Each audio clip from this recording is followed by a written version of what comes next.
So Becca, InfoDump has become a place for me to have a place to talk about my random thoughts that come up. And one of those, or my random complaints. And one of those things that have been bothering me recently is, and I've heard this for so many years now, but I think more so in the last few years, it's really bothered me is because I've developed so many friendships with people online, like you, that I've never met in person. So it really frustrates me when I'll hear a lot of times family members of autistics talk about how online friendships are not real friendships. Wait, this is my pet peeve. I have a list of pet peeves. That's one of them. Okay, because what does that mean? I've had quote unquote real friendships, and there was nothing real about the friendship involved. Like, do you know what I mean? Like, I've had that, but I have to say the most real friendships that I've ever had are my friends online. I think there's a real vulnerability when we're online. You know, the fact that you're not sitting there and needing to think about what your body language looks like and what your facial expression looks like and all of this stuff allows you to really talk about the stuff that matters, or go to the people that you need about the stuff that matters.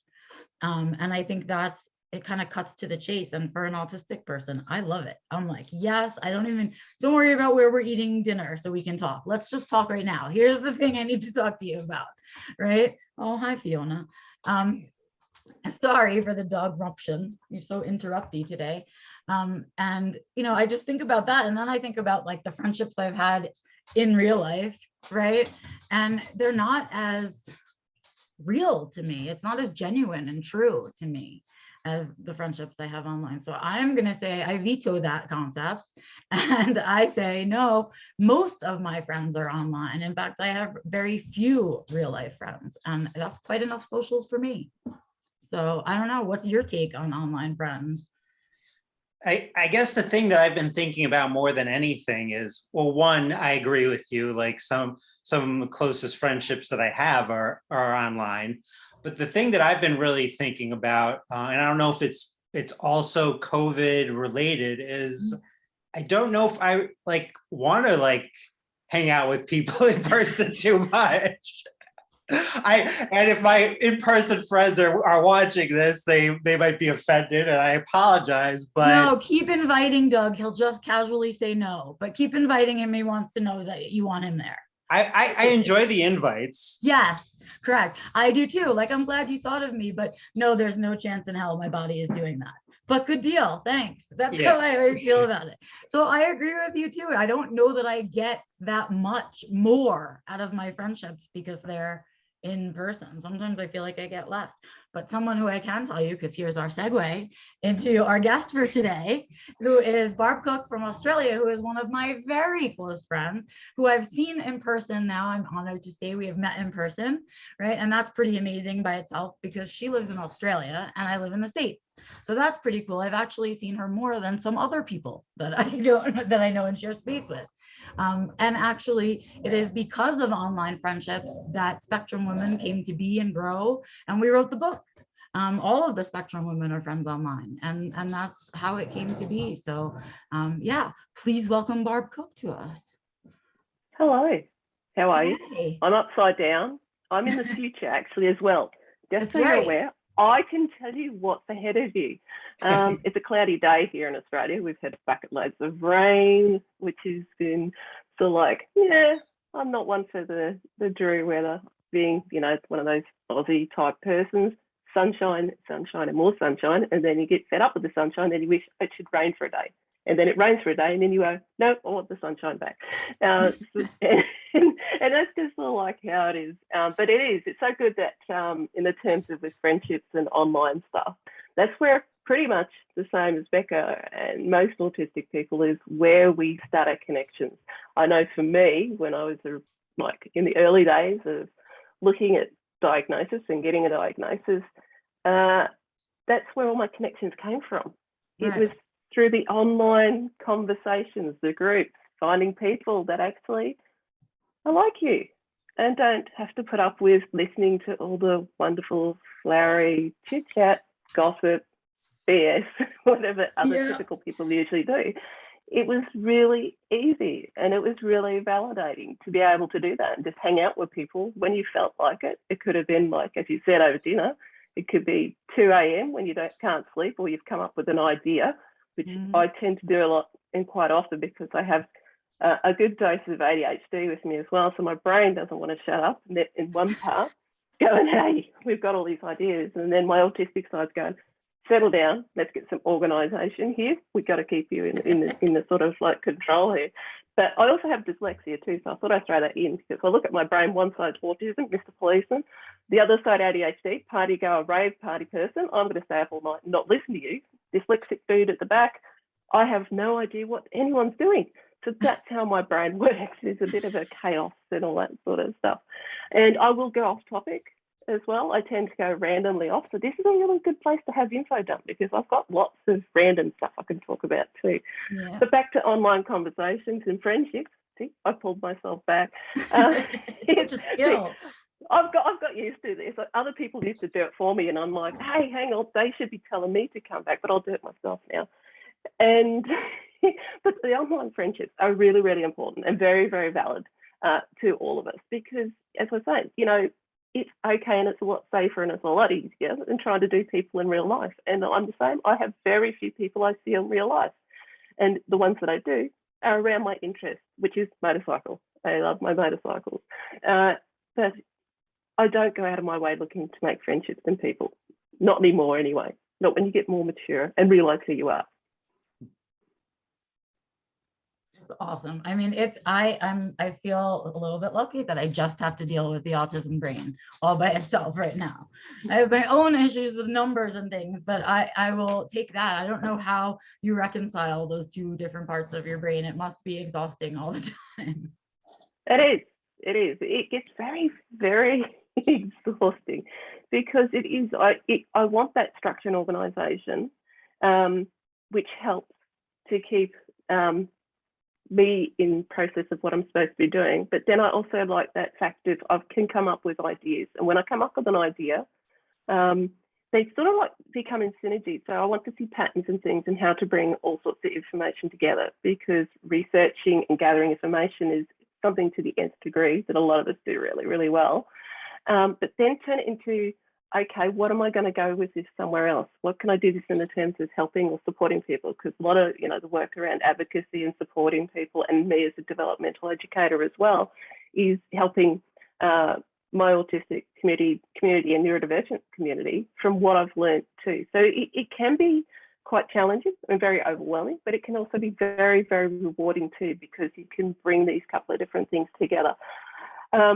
The other thing too with that is I'm still even learning about myself now because it's been good. What is it? Oh, where are we now? What year is it? COVID. Okay, it was 2019 last week and next week is 2022. So there's that bit that we've all seemed to have missed out because of COVID. But I've even learning different stuff about in the terms of what parts of my brain, 13 years ago is nearly when I got diagnosed, but different parts are different things. So like I didn't realize I have a very good memory. I will remember where everything is. I'll never lose anything. And I'll also remember what, say my partner, if he's lost something, I know where it is without even seeing it. It's really weird because it's just like I know the patterns and know where everything is. That's from what I've learned from my psychiatrist that I have, that I've been, he's known me all like the 12 years of this whole journey. He said, that's your autism part by remembering everything and knowing where everything is. I went, oh, okay. I didn't even realize that because quite often when you look at the ADHD part and see this is where I break it all down because the type of person I am, I need the details, is like, oh, okay, so my ADHD part is not working. It doesn't affect that part because normally you'd lose things or the executive functioning issue that would be. So it was really going into that fine detail of learning about who I am. And this what makes us all so unique too, because we all have different things that we're, you know, great at and other things that we might go, okay, this is not my strongest point in what I'm doing, but I've got stronger points elsewhere that we can use. How about you, Becca? How do you go with your thinking processes and things like that? You know, I do have that organization brain from the autism, and I really am somebody who like gets off on organization. Like I love it to walk into a space that's disorganized, or anything, like could be anything, a piece of writing that's disorganized, anything that's sort of just a mess. And I have to find true satisfaction in organizing it. And so I know I have that part of my brain, but there's another part of my brain that's very creative and fights that part. It's like, like it's just very, well, why do you have to follow the rules all the time and all that kind of stuff. And so I deal with that. But I definitely have used my autism brain to help me supplant with the issues with dyscalculia. So I struggle a lot with dyscalculia numbers and things like that. And so what I ended up figuring out that I do when I picked all my stuff apart is that I sort of take a photographic picture of the like symbol of the number. And that's how I do math, is not with counting with the parts that's hard for me, but I use these pictures so they're more like letters to me. And in that way it functions and works for me. But nobody taught me how to do that. And I never would have known that about my brain, unless I really pulled this piece apart. And so it is exhausting when you run up against your challenges if you haven't figured out how to support yourself in some way, Yeah, very much. And also that even comes around like another area that I do a lot of stuff is around that self-determination and self-advocacy. That's a really key point. If you don't know what it is that you need support with, how do you ask for the support? Or how do you know what you need to support you in particular areas? So that's where that learning about yourself is really, really important. The more you know yourself, the more you can go, hey, I need this, or hey, I don't like that. Right. And the older we get, the pickier we get to be with it. If you, in the sense of like, if you've aged in and you've got seniority, you get to be like, not only am I not good at that, but I don't like doing that. And therefore somebody else can do that. And I will do my strengths and I will do the things that are easy. I've done the hard stuff already. I worked my way through that. And we do get to say, here, take some. I can't do this, right? I know, Doug, you have people that help you out to get through your workday and stuff, right? Oh yeah, I Time mean, to research. having an assistant has been a game changer for me, for sure. Just getting those things out of my head, I think, it is a big piece of it as well. Yeah. It's good to have people to help you out as well, because we often have this misconception before we learn about ourselves and before we knew about, hey, I'm autistic, hey, I'm neurodivergent. Prior to that, we used to think, hey, we can do everything ourselves. We can do this. We will push ourselves to the absolute breaking point, hence why we end up in burnout and have breakdowns and have all the other things that come in, unpleasant things that come from that, is in the context of going, hey, we can do everything, because we've been conditioned that way, because we've been conditioned that we got to do what the rest of society does, because we look at it going, well, we must be like that, we must have to do it because this is what they're telling us to do. Well, no, that's total. They can just go and get stuffed, because we need to do things our way, not their way. It doesn't matter. We shouldn't be doing things all the same way anyway, in the first place. But for us, we also have, because we have this negative input for many years as well, it really stuffs us up how we're thinking in the terms of when we do reach out for help or support or ask for someone to be help us work on a particular part in business. So for example, like I have got a personal assistant for the last couple of years, which has been really good to help me with organising my diary and all the stuff that I hate. But that first step of going asking, it's really hard. It's really difficult, because we've been conditioned that way, that, oh, this is, there's something wrong with you, or, oh, you're not good enough at this. It's like the things that we ask for help with, right?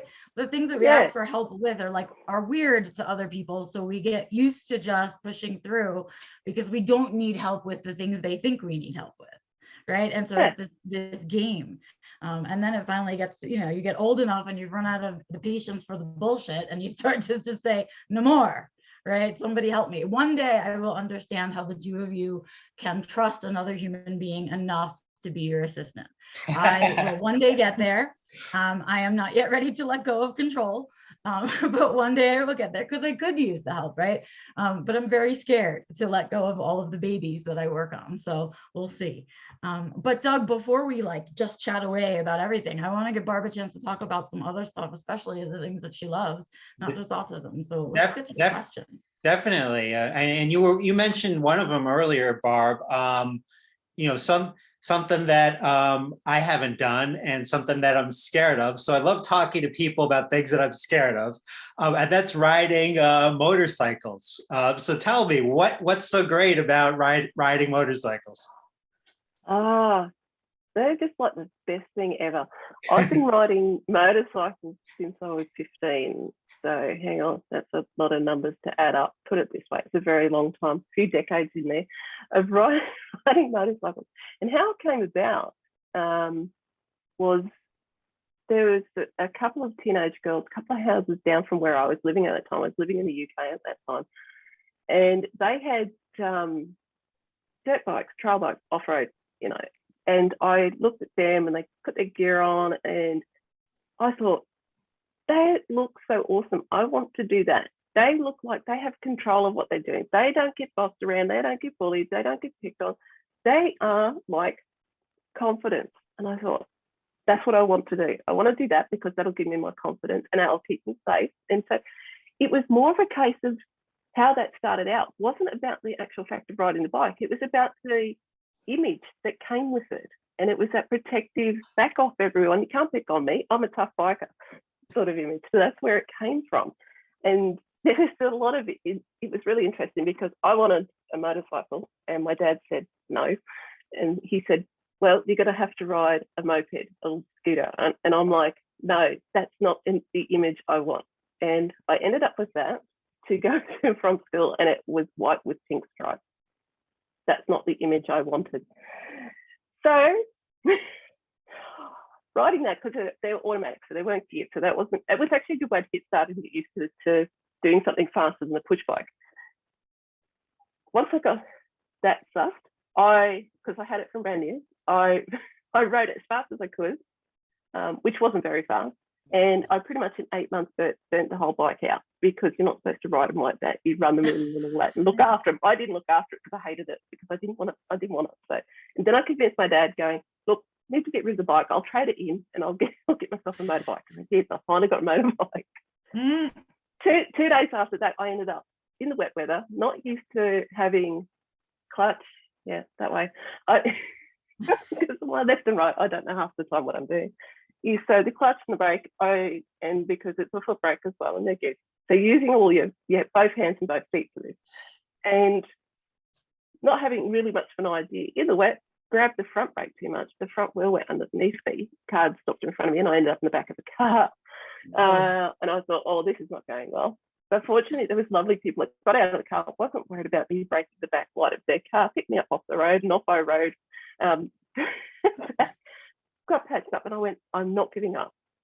And so I've got this determination. If I want to do something, I will do it until I just about break myself. And so I kept going and I got to know a motorcycle group and I got involved with out there. And they became family because they were all very different from typical people. I would swear pretty much 95% of them neurodivergent because they weren't typical people. And we became like a family. So they were a family to me. They supported and looked out for me. And we also looked out for each other. So that I had that sort of protection in my teen years from being in that motorcycle group. So that gave me more impact and more meaning to me riding the bike as well. And as I've learned how to ride more and got to learn to love it and not fall off so much, I then loved the freedom of being by myself. That was the case of when my head was full, being on a bike allowed me to get rid of that because I had to concentrate so I didn't fall off. But there was also things of going out into country roads, getting away from people. I could be with my own thoughts and have that movement as well. And the other thing too is when my feet were off the ground and riding, I wasn't clumsy anymore. I didn't walk into every goddamn piece of furniture or wall or trip over a damn blade of grass, which is pretty much as soon as you put your feet back on the ground, get off the bike, roll down a hill, because I'm really, really bad at that, in knowing where I am in space. But on the bike, I felt at one with it. And I felt like I wasn't this clumsy person anymore. I felt agile. I felt You know, it was a whole big experience. There was a huge lots of connection behind this. And the bike I've got now is also, they have personas for me too. They actually, I look at them more than just a machine. So they're part of my life. So they're like, I don't know what you would call them, but they actually have life to them. So my bike's called Ron. I named him after Anchorman, Ron Burgundy. So his full name's Ron Strom Burgundy because he's a V-Strom. And he's classy. He looks after me. And so it's evolved. And so even in my bike group that I have now, because I was one of the 4 founders of the particular type of bike I have, it's an adventure bike. Everybody in that group knows me and knows my bike Ron. They don't go, oh, you and your motorcycle. They ask me how Ron is. So everybody in this group also does it too. So it's a huge thing. And that's why I love my motorcycle so much. It is like my family. You were talking about it sometimes just getting on the bike and getting away from things. So I was wondering, does riding a motorcycle help you in times when you're kind of overwhelmed, like in terms of even just sensory wise? How does that motorcycles help you? Having a helmet on, because I have a really good helmet. So if you block out a lot of noise with that, if you don't want to talk to people, put the helmet on. Can't hear you. Once you put your bike gear on as well and your jacket and stuff like that, people then tend to know, okay, we start to back off. So it's a really good in that context of, especially with people and getting away from, go for a ride, see you later. But when you have the helmet on, you only have like that particular certain, you know, noise of when you're riding, but that's a continuous sort of similar noise all the time. And I'm okay with that sort of stuff. Like people have fans to sleep with that white noise sort of context. But it reduces a lot of issues in the terms of sensory. If it starts raining hail, then that's a whole different thing. Then I get really, that adds to my stress. And so you also need to think about conditions of what you're riding into. I also say too, is don't go out and ride when you're angry either, because you're not thinking about what you're doing. You're getting caught up in really intense emotions then. And that's where things like accidents can happen, or you're not focusing on what you're doing. I find when I'm anxious and stuff like that, that's not so bad because that reduces my anxiety, because I'm then not focusing on that. But when I'm angry, I don't focus on my riding I found. So I've often looked at that. It's not safe for me to do that. And same with driving a car, because I also drive a car too. Don't do it when I'm angry, because I do it faster as well. That intensity comes in with that, and that's dangerous, not just for me, but anybody else on the road. So you have to have that. If you're in that particular mindset or really, really stressed, don't go and do things like this. Look at what alternatives there are. And for me, that could be a thing of, I'm going to walk and get the energy out of my body and just go walk up a hill, or go jump on a treadmill, which I haven't done for a long time, which I really should do. But do something else to expend that type of energy rather than something that is involving skill and could be dangerous to you. Yeah. And other than motorcycles, what are some things you're passionate about, or some focused interest of yours? That's a good question. What is there outside of autism and neurodivergence? That's a really good question, because that seems to like be so much of my life, of what it is. I only seem to have things like, there's the motorcycle. I don't have any pets at the moment. I would love to take on and adopt every pet Becca has, because that would be fantastic. And when I was staying at Becca's as well, that was just like the best thing. Surrounded by furry creatures. I adore animals. And one of my past things I've done, me and my partner, we've both done volunteer work at a zoo, and we house sit and looked after other people's animals and this sort of thing. So that's always been a great connection. We used to love doing that a lot. But in a perspective, because my passion is so much about supporting everybody else and putting what I know out there into the community as best I can, to me, that is really quite rewarding and fulfilling. Yes, it's very overwhelming and very draining, but I find I get a lot of energy back in the context of going, we're helping people to understand more about themselves. We're helping to make a bit of a shift in the community of that sense of going, I don't feel valued. Yes, you are valued. You're very much valued. We just have to shift that perception of everybody else out there in what they're looking at and in the wider community. And I think that's our biggest issue we've always had, is like, how do we get people that don't understand or get where we're coming from to change that mindset? And that's really hard. I mean, Becca, how do you feel about this? Because I still feel like we've got such a long way to go on this, and it's hard work. Today I feel like this about it. You know, that's how I feel. I feel like every day it's a roller coaster, right? Because there are some days where I could literally bang my head on a wall or any surface because I feel like I've been marching up a hill that will not stop with its like upward ride. And I just feel like I'm getting nowhere, and I get frustrated and disillusioned, and I just want to throw my computer away and give everyone the middle finger. And there are days like that, right? And then there are other days where the wins are so precious and so priceless that they kind of make up for all those other days, right? Like being able to create a communication system between a parent and an autistic person, right? Or being able to just give someone the courage to go out and try something they're afraid to do. And those wins to me, when I know that I've affected change on a very personal level for someone, really, it pays me back for all the times that I'm like, did you not read the whole article? Did you only get halfway through? You know, and all of those kinds of feelings, because those happen too. I've had a couple of really good like personal client wins, and those are the kind of things that push me through, you know, where I'm like, okay, I'll sit in that board meeting one more time now, you know, like that kind of feeling. Because otherwise, if you don't have that coming back in, it gets very isolating. Even though we all talk a lot, it's a very personal, isolating journey. I'm sorry, my dogs are barking right now. Antonio just got home, and so now they're all like, yeah, he's the fun guy's home. So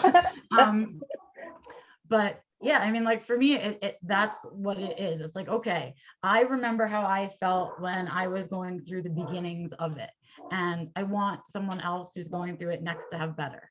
How can I, like, that's just the purpose of it every day. The next person should have better. The next person should have better.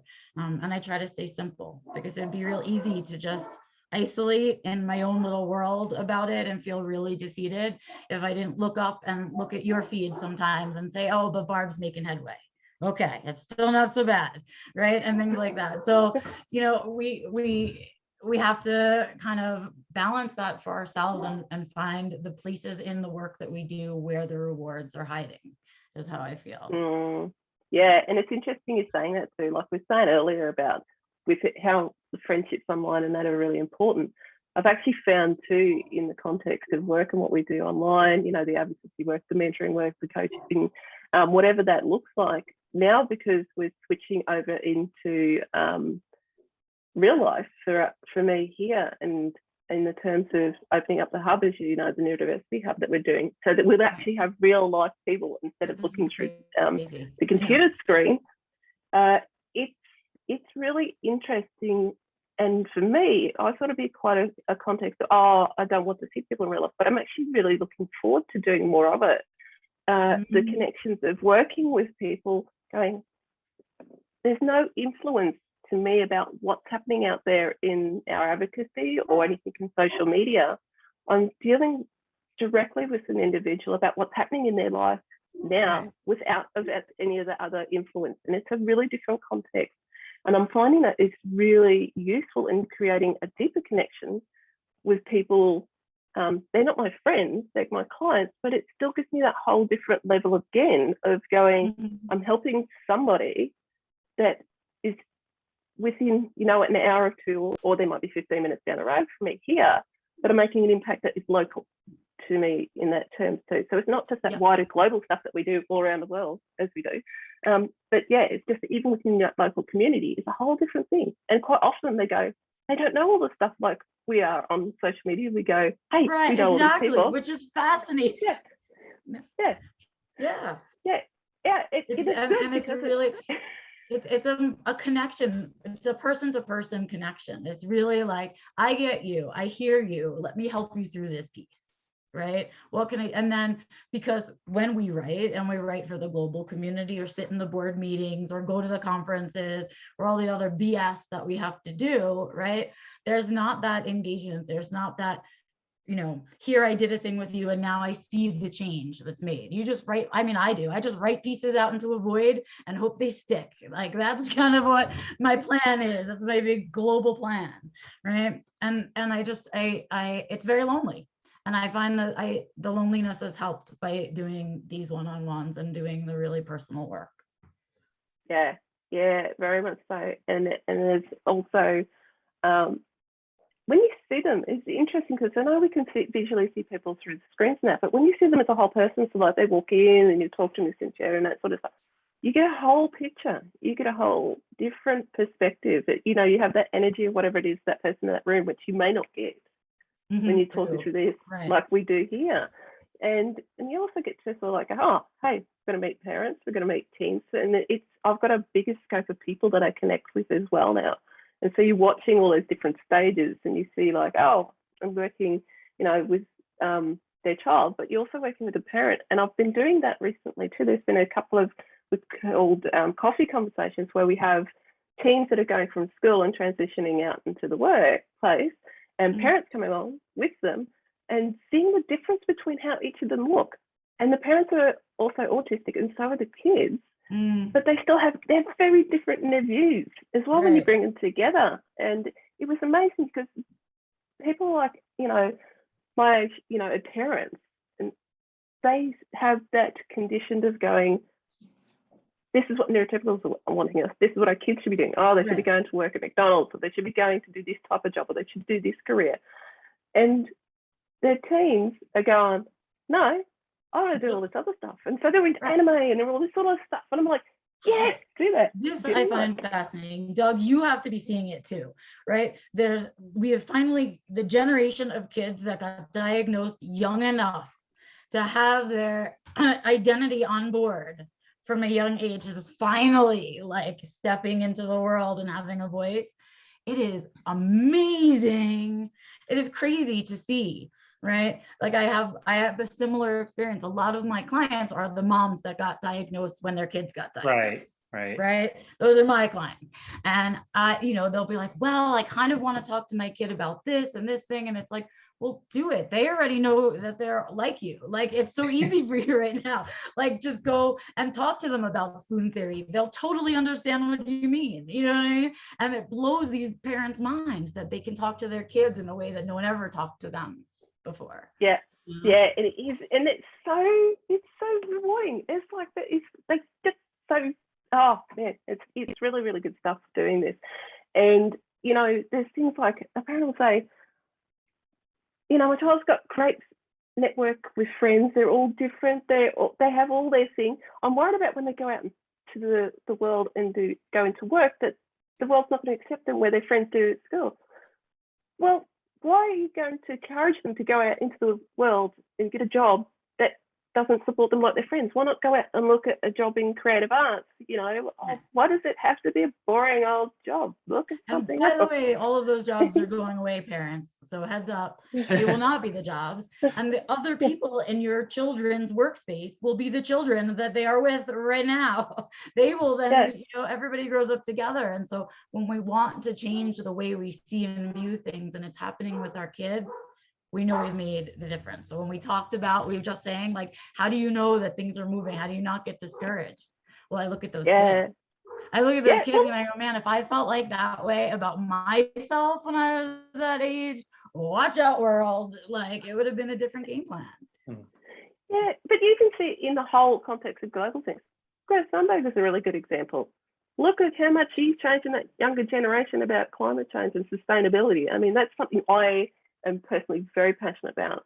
For me, is sustainability, environment, anything about that supports community sense like that. Because for me, I have very deep empathy about what we're doing to the planet and how we're sort of like, there's so much more that we can do. You know, and these younger generation are getting it. They're like doing it. They're making it, like, we talked a good game and they're doing it, you know? It's really cool to see. It gives me so much hope, because I feel like, you know, I know out here in Australia, and it's probably the same in the US. I know it's the UK, it's pretty much everywhere.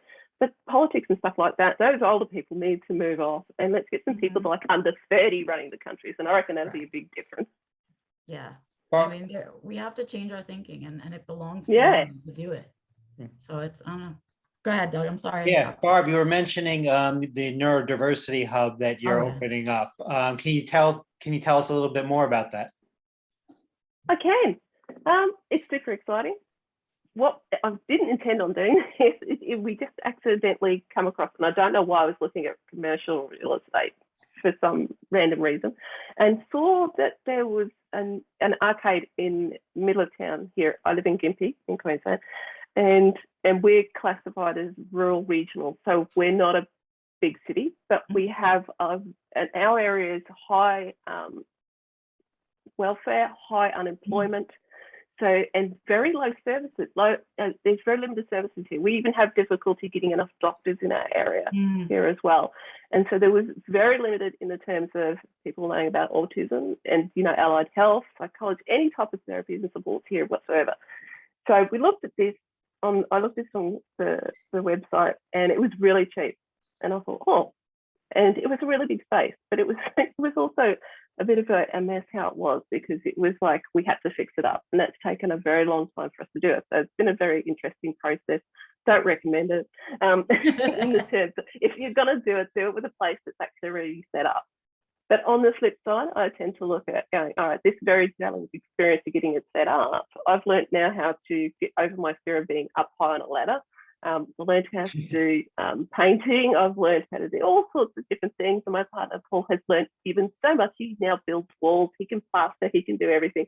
And he also knows how to fall off a ladder when the leg gives way. But he was all right. That was right towards the end. But he's going to be carpet laying. So we're going to be open in the next couple of weeks properly. And he's going to finish off laying carpet. We have a training room. So we have 3 consult rooms. Where we will do things like psychology, me as a developmental educator, OT, allied health, that sort of services are in there.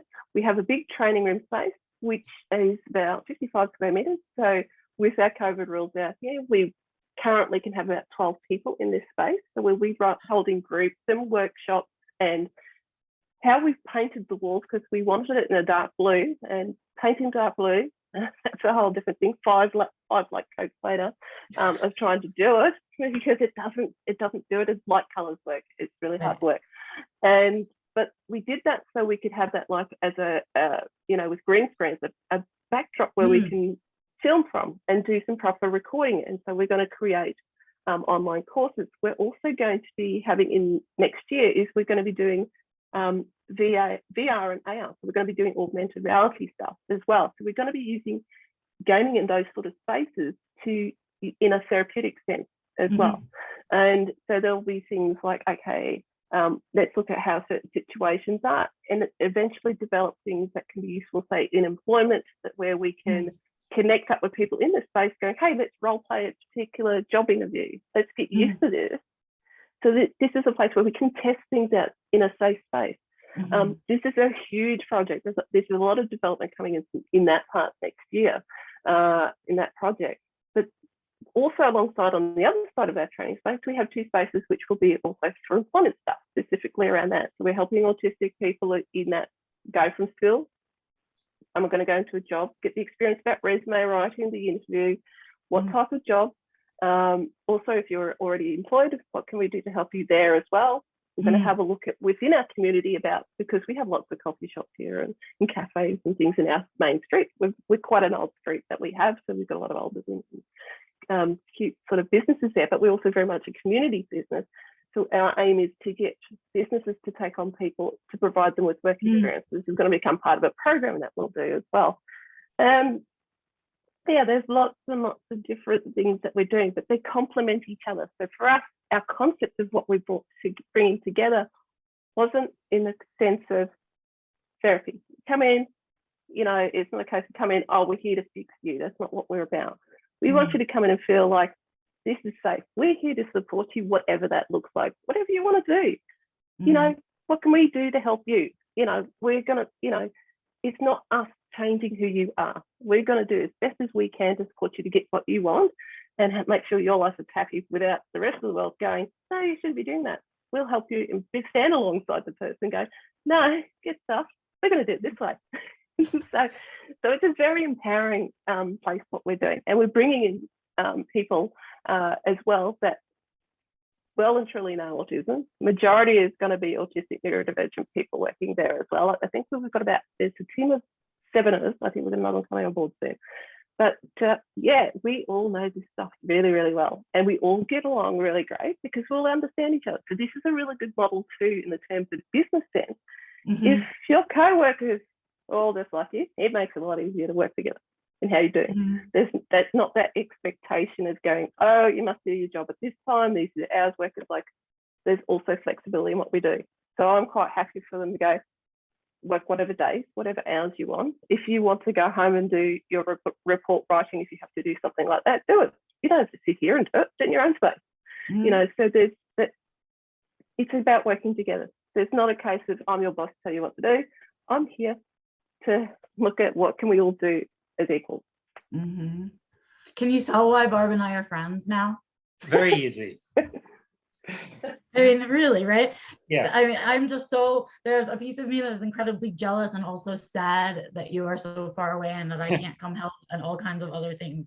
But I find it really inspiring because this is the next phase for us. This is the next phase for advocacy, is that we create our own supports, create our own services in the way that we need them made. And so I'm really proud of you, Barb. So thank you for sharing with us, because I can't wait for it to be open. I've watched all the falling, all of the hurting, all of the paint choices, the whole thing. And I can't wait to see it open for you guys, because I'm so proud. Yeah, it has. It is really, and it's like yesterday, it's only yesterday, like I'm sitting there going, some pressure has gone off and I was starting to like get goosebumps. And even now, it's like, it's happening. Because when you're going through that process of going, oh, this is not happening, you can't quite see it. And you think to yourself, what have I done? What if I take it off? This is all too big. I'm like, oh no. Can I turn back now? yeah, I don't want to do this anymore. This is too hard. But me, because I'm an optimist, and I have been, because I have been through a lot of tough things in my younger years, and I've learned, keep going for me. I know I can do something here. I know I can get through this. And unfortunately, the context of going, I've had lots of tough things. I can do this. And it's going to be so good when you get to the end of it. And now it's like, this is happening. And it's just so rewarding and it's so fulfilling. And it's like, Becca, I wish I could move, you know, the whole of the US here and just combine it up with Australia, because I love the US. Right? Just get rid of everything in between.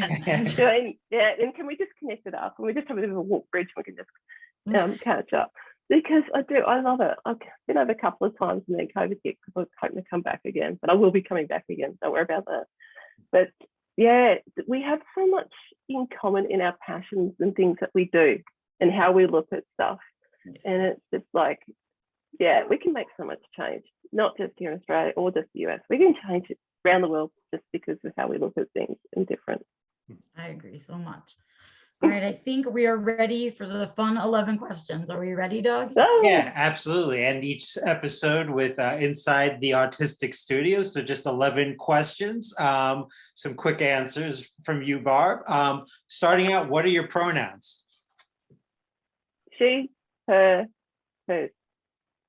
And what's your preferred STEM? Oh, breaking the end off pen. I tell everybody, don't give me your good pen. That's what I do. It's the bits on the end and I break them off. I can relate to the breaking of pens. I definitely do that way too often. What's your favorite curse word?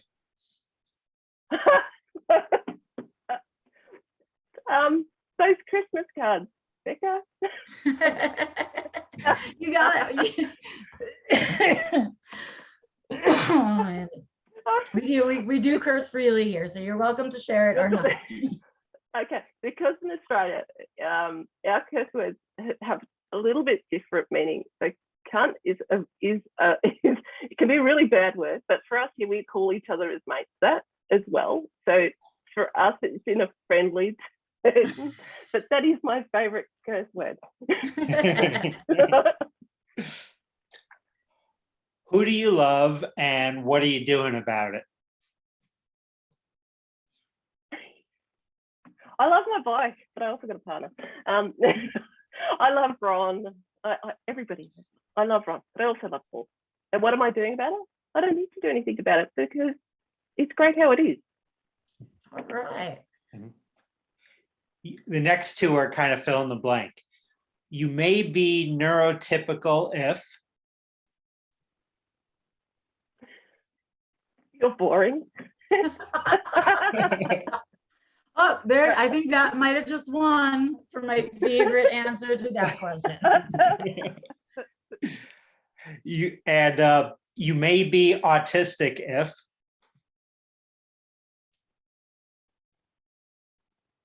Oh my God.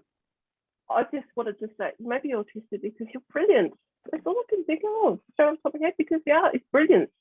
We are. Whatever that looks like. What's something you want to learn to do or be better at?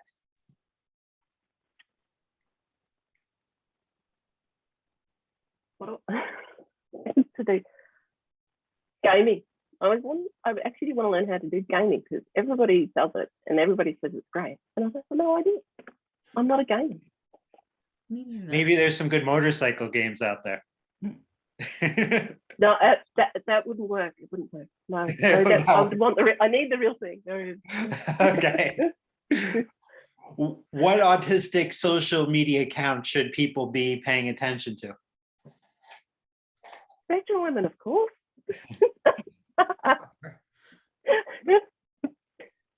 And Becca and me and everybody else. That's all of us. Yeah. What's one thing in your routine you couldn't possibly live without? Coffee. Didn't have to think about that one. Yeah, for sure. Dog, cat, or must I choose? I'm a cat person. Our list is very long, the cat people. The cat people is extremely long, yes, for sure. Yeah. And the last question, what does autistic joy mean to you? Being with people who get me and value me. I like that. Is that the last one? That's it. That's it. That's the last. I always forget that that's the last one. I don't know why. I always think cat dog is, and then I know there's more. Okay. Thank you so much for joining us, Barb. I know that it's early morning for you, and as you guys can see, it must be probably almost in the dark right now. I was going to say it's not dark. The sun is setting here. It's all gone. And so from across the world, I say thank you so much for joining us. It was so much fun to have you and to see your face and all of those things. And good luck with the hub. We will update everyone as it opens. And if you follow my social media, you'll definitely see the shares of when it gets started. So thank you so much for coming. I think that's it for us, Doug. Thanks, Barb. Thanks for having me. It's been so much fun. I could just talk for days. Thanks for having me. It's been really good.